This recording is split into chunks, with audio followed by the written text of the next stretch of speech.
ముందుగా ఇక్కడికి వచ్చిన మీడియా వాళ్ళందరికీ, కెమెరా వెనకాల ఉన్న వాళ్ళకి, కెమెరా ముందుకు వచ్చిన వాళ్ళు, మీ అందరికీ ఇలా విజయవాడకి రావడం మా సినిమా ప్రమోషన్స్ భాగంగా నిజంగా చాలా ఆనందంగా ఉంది. మళ్ళీ చాలా రోజులు వచ్చిన ఇందాక వస్తున్నప్పుడు లాస్ట్ ఫిదా సినిమాకి వచ్చామని చెప్పారు. ఇక్కడే మీ అందరినీ కలవడం జరిగింది. అండ్ మళ్ళీ ఇలా నా కొత్త సినిమాతో మీ ముందుకు రావడం ఒక కొత్త రకమైన జానర్ ఇది. తెలుగులో ఎయిర్ ఫోర్స్ సినిమా అనేది ఇప్పటివరకు రాలేదు. సో మొదటిసారిగా ఒక కొత్త ఎక్స్పీరియన్స్ని జనాలకి ఇవ్వాలన్న ఉద్దేశంతో ఈ సినిమాని చేయడం జరిగింది. అండ్ అంటే దేశభక్తి అనేది అది విజయవాడ అయినా, ఆంధ్ర అయినా, తెలంగాణ అయినా, మహారాష్ట్ర అయినా, పంజాబ్ అయినా, ఇండియా మొత్తం మన ప్రతి ఒక్క భారతీయుడికి లోపల దేశభక్తి అనేది చాలా ఉంటుంది. అలాంటి దేశభక్తి నేపథ్యంలో తెరకెక్కించిన సినిమా ఈ ఆపరేషన్ వ్యాలంటైన్. అండ్ 2019 ఫిబ్రవరి 2019లో ఈ విషయం చాలామంది తెలుసు.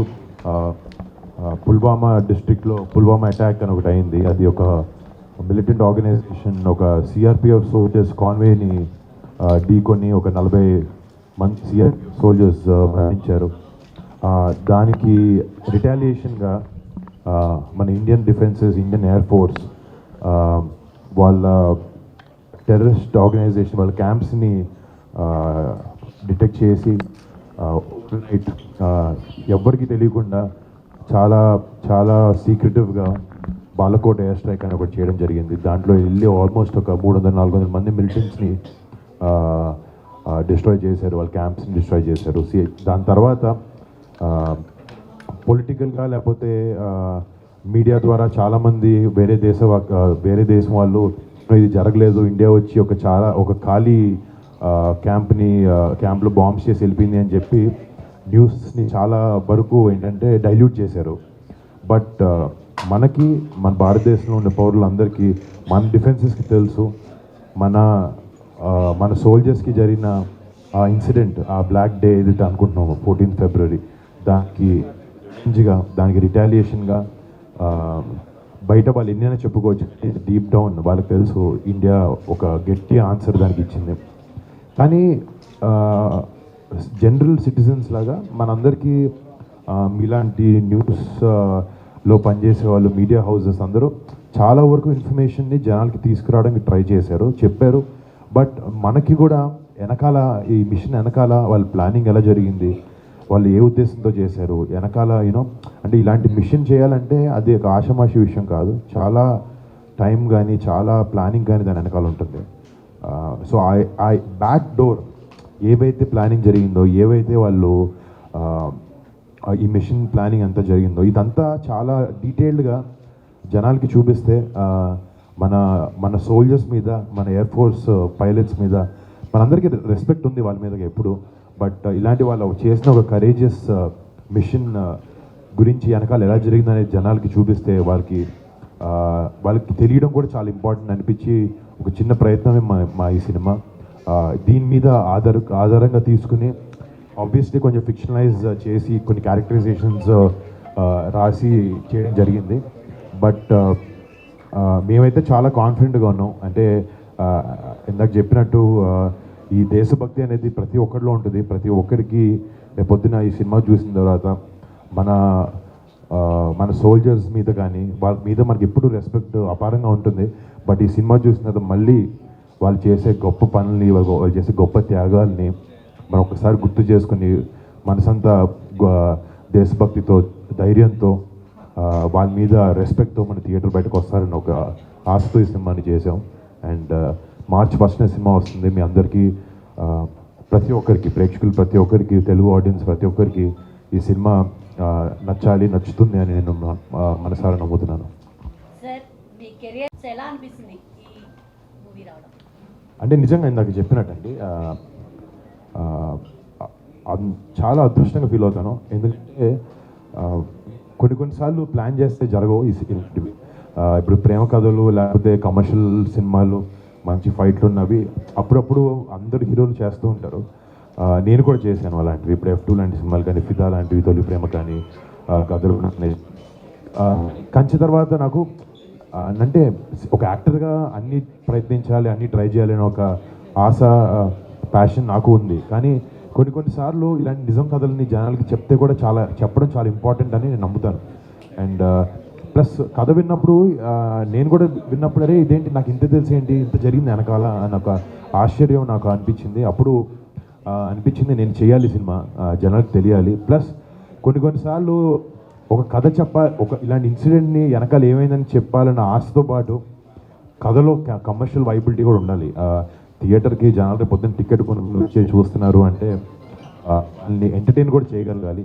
అంటే ఎంటర్టైన్మెంట్ ప్రతి సినిమాలో ఫామ్ డిఫరెంట్గా ఉంటుంది. దీంట్లో దేశభక్తి అనేది లేకపోతే ఏరియల్ సీక్వెన్సెస్ అనేది చాలా ఆసక్తికరంగా ఉంటాయి. సో అంటే యాక్చువల్గా సార్ ఈ మూవీ ఏదైతే ఉందో ఆపరేషన్ వాలంటీర్, ఆ స్టోరీ విన్నప్పుడు మీకు ఏమనిపించింది? అంటే ఒక ఏదైతే పుల్వామా దాడులు ఉన్నాయో యాక్చువల్గా అది అందరికీ కూడా తెలియదు, పబ్లిక్ ఎవ్వరికీ కూడా ఈ స్టోరీ గురించి కానీ దాడులు జరిగాయని తెలుసు కానీ క్లారిటీ లేదు.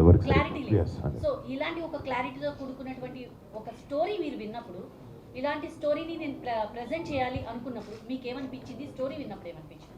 అంటే నిజంగా చాలా ఎక్సైట్ అయ్యాను విన్నప్పుడు. అంటే ఒక కథగా నిజంగా ఏమైంది అనేది పక్కన పెడితే ఒక కథగా ఒక యాక్టర్గా ఒక స్క్రిప్ట్ విన్నప్పుడు కథలో ఉండే ఎమోషన్స్ కానీ లేకపోతే కథలో ఉండే క్యారెక్టరైజేషన్స్ కానీ కథలో ఉండే సీక్వెన్సెస్ దాన్ని డిజైన్ చేసుకునే విధానం కానీ అవి చాలా ఎక్సైట్మెంట్ ఇచ్చినాయి నాకు. వాటితో పాటు ఒక మంచి స్టోరీ, ఒక నిజం కథ మన భారతదేశంలో మనలాంటి పౌరుల్లో మనలాంటి ఒక మనిషి మన బార్డర్కి వెళ్ళి మనని సురక్షితంగా ఉండడానికి చూడాలనుకునే ఒక సోల్జర్ ఆ కథ చెప్పాలని నాకు నిజంగా ఇన్స్పిరేషన్ అనిపించింది. నిజంగా చాలా ఇన్స్పైర్ అయ్యాను యాక్చువల్లీ కథ విని బాగుంది లేదు ఇన్ని క్యాలిక్యులేషన్స్ మనసుకి నచ్చింది చాలా కథ. అండ్ ఇందాక చెప్పినట్టు అవకాశం చాలా అరుదుగా దొరుకుతుందని చెప్పాను. ఈ క్యారెక్టర్ చేయడానికి అక్కడ జరిగినటువంటి ఇన్సిడెంట్స్ కానీ వాటి గురించి తెలుసుకునే ప్రయత్నం కానీ సో పర్సనల్ గా కూడా చేశారా? అంటే మేము ఫస్ట్ నుంచి ఒక ఇలాంటి సినిమా పర్టిక్యులర్గా మన ఆర్మ్డ్ ఫోర్సెస్ మీద మన ఎయిర్ ఫోర్స్ అని ఆర్మీ కానీ బిఎస్ఎఫ్ లేకపోతే మన నేవీ వాళ్ళు మనందరికన్నా ఎంతో గొప్ప వ్యక్తులు వాళ్ళందరూ. లేకపోతే మనందరం ఎంత కాదనుకున్న మన పని మన ఫ్రెండ్స్ మన ఫ్యామిలీ చూసుకుంటాం. బట్ వాళ్ళందరూ భారతదేశంలో మొత్తం 130 కోట్ల మంది వాళ్ళ సొంత ఫ్యామిలీ అని అనుకునే ఉద్దేశం లేకపోతే అనుకునే థాట్ వాళ్ళకు ఉంటేనే వాళ్ళ ఫ్యామిలీని దూరంగా పెట్టి మన ఫ్యామిలీస్ కోసం మన కోసం కష్టపడుతూ సాక్రిఫైస్ చేస్తూ బార్డర్లో వెళ్ళి మన కోసం ఫైట్ చేస్తారు. సో డెఫినెట్గా అదైతే అనిపించిందండి. సో ఇంత వాళ్ళకు ఒక ట్రిబ్యూట్ లాగా ఇవ్వాలనే ఉద్దేశంతో మేము స్టార్ట్ అయ్యాం కాబట్టి వాళ్ళ గురించి మనకి ఇన్ఫర్మేషన్ ఎయిర్ ఫోర్స్ గురించి కూడా అంతంత తెలియదు. సో మేము ఫస్ట్ నుంచి ఏంటంటే మీ మీద మేము సినిమా చేస్తున్నప్పుడు మీ గురించి చేస్తున్నప్పుడు మిమ్మల్ని మంచి ఉద్దేశంలో చూపించాలనే ఉద్దేశం మాకుంది. సో ఫస్ట్ నుంచి మేము ఏం చేసామంటే స్క్రిప్ట్ని మినిస్ట్రీ ఆఫ్ డిఫెన్స్కి ఇండియన్ ఎయిర్ ఫోర్స్కి మేము పంపించడం జరిగింది. అండ్ వాళ్ళు మొత్తం ఒక స్క్రూటినీ చేసి చూసుకుని అంటే వాళ్ళని కరెక్ట్ విధంగా చూపిస్తున్నామా లేదా అనేది కూడా చాలా ఇంపార్టెంట్. అండ్ మాకు అది చాలా ఇంపార్టెంట్. సో వాళ్ళకి పంపించిన తర్వాత వాళ్ళు చూశారు. ఒక ఫస్ట్ వచ్చినప్పుడు చిన్న మైన్యూట్ చేంజ్ చేసాం. అంటే వాళ్ళ ఎయిర్ బేస్లో మేము ఇలా చేయము మనం ఊహించుకొని కొన్ని సినిమాటిక్ కోసం రాసుకుంటాం. బట్ వాళ్ళు చెప్పిన తర్వాత మాకేం అలాంటి అబ్జెక్షన్స్ లేవని చెప్పి మేము మార్చడం జరిగింది. దాని తర్వాత వాళ్ళకి స్క్రిప్ట్ నచ్చితే వాళ్ళని మంచి దానిలో లైట్లో చూపిస్తే వాళ్ళు ఏంటంటే రియల్ ఎయిర్ బేసెస్లో షూట్ చేసే అవకాశం కూడా ఇస్తారు. మాకు ఒక 40 రోజుల వరకు గ్వాలియర్ బేస్ అని ఉంది. అది ఇండియాలో ఉన్న ఎన్నో ఎయిర్ బేసెస్లో one of the most busiest air base అనమాట. సో రోజు ఒక 40-50 టేక్ ఆఫ్ ల్యాండింగ్స్ అవుతూ ఉంటాయి. చాలా బిజియెస్ట్ ఎయిర్ బేస్ అది. సో అక్కడ పర్మిషన్ అక్కడ ఇచ్చినప్పుడు real life air force pilots చాలామందిని ఎన్నో గొప్ప వాళ్ళ పేర్లు అని నేను చెప్పలేను. బట్ వాళ్ళందరినీ కలవడం ఆ అదృష్టం నాకు దొరికింది. నాకు కూడా ఈ క్యారెక్టర్ ప్లే చేసినప్పుడు నేను ఎంతైనా ఊహించుకోవచ్చు ఈ క్యారెక్టర్ పేపర్ మీద మేము రాసిన విధానానికి ఇలా చేయొచ్చు అని. ఫిబ్రవరి 14th కూడా మీరు వెళ్ళి కలవడం అయితే జరిగింది. సో పర్సనల్గా అంటే మూవీని పక్కన పెడితే అసలు వాళ్ళని వెళ్ళి వాళ్ళ కుటుంబాలను కలవడం అనేది ఇది మామూలు విషయం కాదు. సో ఎలా అనిపించింది అప్పుడు? అంటే నిజంగా అదొక చాలా ఎమోషనల్ మూమెంట్ అనమాట నాకు మా టీం అందరికీ. అంటే కొన్నిసార్లు సినిమా ప్రమోషన్స్కి వెళ్తున్నామా లేకపోతే నిజంగానే మనకి లోపల నుంచి వెళ్తున్నామా అని ఒక ఆలోచించినప్పుడు నాకు వెళ్ళి అనుకుంటారేమో అని మొహమాటం ఉండింది. సినిమా కోసం వెళ్తున్నాం కాబట్టి. కానీ వాళ్ళని గొప్ప లైట్లో చూపించాలి, వాళ్ళ సాక్రిఫైసెస్ని చూపించాలన్నప్పుడు వాళ్ళ దగ్గరికి వెళ్ళి నివాళులు అర్పించుకోవడంలో నాకు మనసు లోపల నుంచి తప్పని అనిపించలేదు. అండ్ ఇలాంటి సినిమా తీసినందుకు నాకు చాలా గర్వంగా కూడా అనిపించింది మన రియల్ హీరోస్ మీద సినిమాలు చేసినప్పుడు. అండ్ డెఫినెట్గా ఆ కుటుంబ సభ్యులు కలిసినప్పుడు కానీ ఇది ఒక రకమైన నిజంగా ఒక ఎమోషనల్ మూమెంట్ నాకు మా టీం అందరికీ అక్కడ. టైటిల్ గురించి చెప్పండి. Operation Valentine. ఆపరేషన్ అసలు డిఫరెంట్ అన్నమాట. సో ప్రేమ అనేది వచ్చింది ఈ ఆపరేషన్లో. సో ఎలా ఉండబోతుంది? అండ్ శక్తి గారు ఇంతకుముందు పలాస చేశారు. సో డిఫరెంట్ యాంగిల్తో వస్తున్నారు. మీరు అన్న అడగండి, ఒక్కొక్కటి అడగండి అంటే మళ్ళీ మర్చిపోతాను అని. ఫస్ట్ అంటే ఆపరేషన్ వ్యాలంటైన్ ఇందాక మీరు చెప్పినట్టు 14 ఫిబ్రవరి ఈ పుల్వామా అటాక్ జరిగింది. సో ఐ మీన్ రియల్ నిజంగా జరిగినప్పుడు వాళ్ళకి ఆపరేషన్ పేరు పెట్టుకున్నారు. బట్ మాకు ఆబ్వియస్లీ కొన్ని రియల్ పేర్లు ఎన్ని వాడకూడదు, వాటికి మాకు క్లియరెన్స్ లేదు. బట్ ఆ ఇన్సిడెంట్ ఏదైతే జరిగిందో 14 ఫిబ్రవరి అది వ్యాలంటైన్స్ డే అవ్వడం, ఆ రోజు మనందరం ప్రపంచం దేశం మొత్తం వ్యాలంటైన్స్ డే అంటే గర్ల్ ఫ్రెండ్ లేకపోతే అలా జోన్లో సెలబ్రేట్ చేసుకుంటూ ఉంటాం. బట్ దాన్ని ఆ పుల్వామా అటాక్ తర్వాత ఒక బ్లాక్ డేగా మార్క్ అయింది. సో దానికి రిటాలియేషన్ ఇండియా ఏదైతే ఇచ్చిందో అది 12 రోజుల్లో 1 వీక్ 10 డేస్ గ్యాప్లో. సో బేసిక్లీ ఈ ఆపరేషన్ అది ఏంటంటే మనం ఆ మిలిటెంట్ ఆర్గనైజేషన్స్కి ఇచ్చే వ్యాలంటైన్ డే రిటర్న్ గిఫ్ట్ అనమాట సినిమాలో. సో అందుకు ఆపరేషన్ వ్యాలంటైన్ అని పేరు పెట్టడం జరిగిందండి. కంచె సినిమాలో మీరు కాస్ట్ సిస్టమ్ గురించి ఒక పెద్ద డైలాగ్ అవి అందరినీ చాలా ఆకట్టుకునే అలాంటి డైలాగ్ కానీ జనాల్ని ఆకట్టుకునే విధంగా డైలాగ్స్ వాళ్ళకి రీచ్ అయ్యే విధంగా మెసేజ్ లాంటిది ఏమైనా ఉంటుంది మన డైలాగ్? అంటే సోల్జర్స్ చేసే హీరోయిక్స్ కానీ వాళ్ళు చేసే పనులు కానీ వాళ్ళ సాక్రిఫైజెస్ కానీ వాళ్ళ ఫ్యామిలీని వదులుకుని అంటే కొన్నిసార్లు నోరు తెరిచి డైలాగ్స్ 100% చాలా మంచిగా ఉన్నాయి సినిమాలో. బట్ నేను అంటున్నాను ఇలాంటి స్టోరీలు చేసినప్పుడు ఇలాంటి స్టోరీలో వాళ్ళు చేసే ప్రతిదీ ఇన్స్పిరేషన్గా ఉంటుంది. ప్రతి దాంతో చాలా కన్వే చేయాలనుకుంటాం. వాళ్ళు ఎలా బిహేవ్ చేస్తారు, ఇందాక చెప్పినట్టు వాళ్ళ ఫ్యామిలీస్ని పక్కన పెట్టి మన ఫ్యామిలీస్ కోసం ఫైట్ చేస్తుంటారు. వీటన్నిటి నుంచి మనం ఎంతో నేర్చుకోవచ్చు. నేను కలిసినప్పుడు వాళ్ళ స్టోరీస్ విన్నప్పుడు చాలా ఇన్స్పైర్ అయ్యాను అలాంటి విధంగా.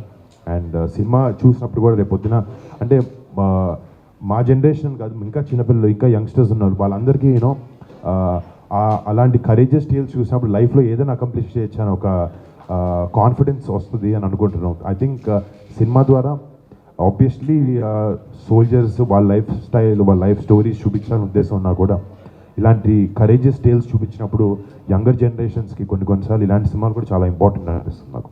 సో పవన్ కళ్యాణ్ గారితో మీ కాంబినేషన్ ఆడియన్స్ ఎదురు చూస్తున్నారు. అంటే సాయి తరుణ్ తేజ్ ఆల్రెడీ చేశారు. సో మీ కాంబినేషన్ వస్తే బాగుంటుందని మీ ఫ్యాన్స్ అటు పవన్ కళ్యాణ్ ఫ్యాన్స్ ఎదురు చూస్తున్నారు. వాళ్ళకి ఎప్పుడైనా న్యూస్ చెప్పబోతున్నారా? అంటే ఏది లేదండి. బట్ నాకు కూడా చాలా ఇంట్రెస్ట్ ఉంది ఆ విషయం చేయాలని. బట్ ప్రస్తుతానికైతే ఏది ఎవరి కథ చెప్పడం జరగలేదు. బట్ తేజ్ చేసేటో అది బాగా ఆడింది and we are very happy for that. అంటే ఇలాంటి మూవీస్ ఎక్కువ బాలీవుడ్ ప్రేక్షకులు యాక్సెప్ట్ చేస్తారు. మన టాలీవుడ్ వచ్చేసరికి ప్రేమ 4 పాటలు 4 అంటే ఇలాంటి మూవీస్ యాక్సెప్ట్ చేసే అవకాశం ఉందా? అంటే మీరు చేశారు కానీ జనరల్గా మీరు కూడా చాలా సినిమాలు చూసే ఉంటారు. మీకు నేను అనేది ఏంటంటే సినిమాని కరెక్ట్ విధంగా చూపిస్తే కరెక్ట్ ఎమోషన్స్ పెడితే 100% ఏ ఆడియన్స్కైనా అది మనసుకు దగ్గర అవుతుంది సినిమా. బట్ అంటే ఏ సినిమా అయినా అండి, ఏ నేపథ్యం అయినా తీసుకొని, ఏ బ్యాక్డ్రాప్ అయినా తీసుకొని, ఎమోషన్ స్ట్రాంగ్గా ఉంటే అది ఏ లాంగ్వేజ్ అయినా, మీకు రేపు పొద్దున ఒక హిందీ సినిమా చూపించినప్పుడు మీకు హిందీలో అన్ని పదాలు అర్థమైనా అర్థం కాకపోయినా ఒక మలయాళం సినిమా చూసినప్పుడైనా ఎమోషన్ కంటెంట్ బాగుంటే మీకు డెఫినెట్గా మిమ్మల్ని ఆకట్టుకుంటుంది. ఈ సినిమా ఇంతకుముందు ఎందుకు ఎవరు ట్రై చేయలేదో నాకు తెలీదు. బట్ ఒక యాక్టర్గా నాకు మంచి కంటెంట్తో రావాలి, వస్తే జనాలు ఆదరిస్తారనే ఒక ధైర్యం కాన్ఫిడెన్స్ నాకు ఎప్పుడు ఉంది. ఎందుకంటే ఇప్పుడు 2015లో కంచె లాంటి సినిమా నిజంగా ఒక ఎక్స్పెరిమెంటల్ ఫిల్మ్ ఆ టైంలో. అలాంటి స్క్రీన్ ప్లే కానీ అలాంటి క్యారెక్టరైజేషన్స్ కానీ వెళ్ళి వార్ సినిమా కానీ అలాంటి. బట్ ఇప్పుడు చూస్తే మీరు జనాలు సినిమా చూసే విధానం కానీ అన్నీ చాలా వరకు మారుతూ ఉన్నాయి అండ్ ఇంట్రెస్ట్ డిఫరెన్స్ వస్తూ ఉన్నాయి. ఇప్పుడు ఏంటంటే వైడ్ యాక్సెప్టెన్స్ వచ్చింది జనాలకి. బట్ అల్టిమేట్గా అది 20-30 ఏళ్ళ క్రితంకి వెళ్ళినా లేకపోతే ఇంకో 10 ఏళ్ళ తర్వాత అయినా కూడా ఎమోషన్ అనేది సినిమాలో గట్టిగా ఉంటే బలంగా ఉంటే ఏ సినిమా అయినా జనాన్ని ఆకట్టుకోగలుగుతుంది. అండ్ అలాంటిది ఈ సినిమాలో టన్నుల్లో ఉంది ఎమోషన్. అది రేపొద్దున అందరికీ డెఫినెట్గా కనెక్ట్ అవుతుందని అనుకుంటున్నాను. మీరు చెప్పండి. అంటే అందరూ వచ్చేసారు ఆల్రెడీ ఓటీటీలో. అవునండి. నాకు చేయాలి అంటే ప్లానింగ్ అదే ఇందాక చెప్తాను కదండి, ఇండస్ట్రీలో లేకపోతే ప్లాన్ బట్టి ఏది జరగదు. సిచ్యువేషన్ బట్టి ఏదన్నా నిజంగా రావాల్సిన టైంకి మంచి కథ వస్తే అది ఓటీటీ అయినా ఏ స్పేస్ అయినా. అంటే ఇప్పటివరకు ఎవరు అప్రోచ్ అవ్వలేదా అవ్వలేదు ఆ డిస్కషన్ జరిగినాయి కానీ అంత నచ్చినవి రాలేదు. సో చేస్తే కూడా మంచి ఇంపాక్ట్ఫుల్. మల్టీ స్టార్ నేను మల్టీ స్టార్ మీరు అడిగితే నేను చేశాను కదండి, గట్టిగా 2 చేశాను కదా. నేను 12 సినిమాలు చేసి అంత 2 చేశాను. బట్ అదే ఎగ్జాక్ట్లీ ఇప్పుడు మల్టీ స్టారర్స్కైనా ఓటీటీస్కైనా మీరు ఇందాక ఎవరైనా పర్టికులర్ యాక్టర్తో సినిమా, అది బాబాయ్ గారితో అన్నారు, లావణ్య గారితో. దీని వెనకాల కథే ముఖ్యం. అదే కథే ఇప్పుడు ఒక స్క్రిప్ట్ వెనకాల మీ పేరు రాస్తుంటుంది అంటారు. రేపు పొద్దున అలా రాసుకుని మన దగ్గర రావాలి, త్వరగా స్క్రిప్ట్ రావాలని కోరుకుంటున్నాను. సో సింగిల్ నుంచి మింగిల్ అయిపోయారు. సో దానికి దీనికి ఎలా అనిపిస్తుంది అంటే బ్యాలెన్స్ చేస్తున్నారు. అంటే ఒక డిఫరెన్స్ ఏం పెద్ద ఏం లేదు, ఎందుకంటే మేము బాగా ఒక 5-6 ఏళ్ళ నుంచి మాకు ఇద్దరు పరిచయం ఉంది కాబట్టి పెద్ద డిఫరెన్స్ లేదు. ఇద్దరు ఫ్రెండ్స్లో ఉన్నాం, ఇప్పుడు ఒకే ఇంట్లో ఉంటున్నాం అంటే. Okay sir, thank you sir. Thank you అందరికీ.